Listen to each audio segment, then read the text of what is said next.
ایک بادشاہ کے دربار میں ایک اجنبی نوکری کی طلب کے لیے حاضر ہوا۔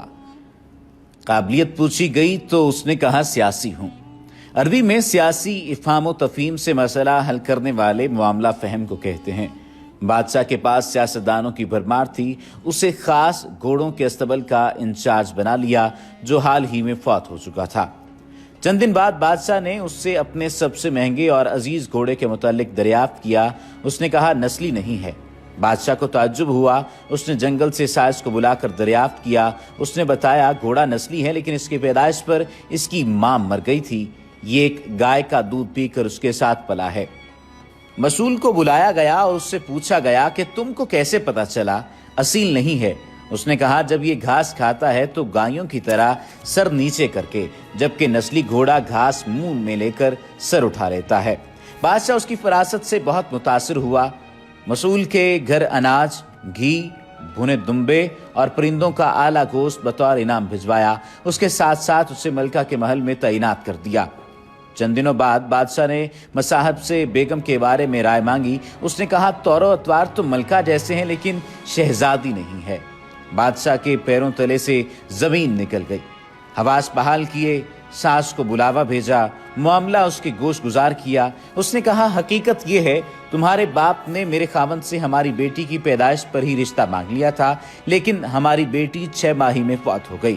چنانچہ ہم نے تمہاری بادشاہت سے قریبی تعلقات قائم کرنے کے لیے کسی کی بچی کو اپنی بیٹی بنا لیا۔ بادشاہ نے مصاحب سے دریافت کیا تم کو کیسے علم ہوا؟ اس نے کہا اس کا خادموں کے ساتھ سلوک جاہلوں سے بدتر ہے۔ بادشاہ اس کی فراست سے خاصا متاثر ہوا۔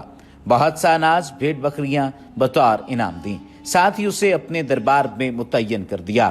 کچھ وقت گزرا، مصاحب کو بلایا، اپنے بارے دریافت کیا۔ مصاحب نے کہا جان کی امان بادشاہ نے وعدہ کیا۔ اس نے کہا نہ تو تم بادشاہ زادے ہو اور نہ تمہارا چلن بادشاہ والا ہے۔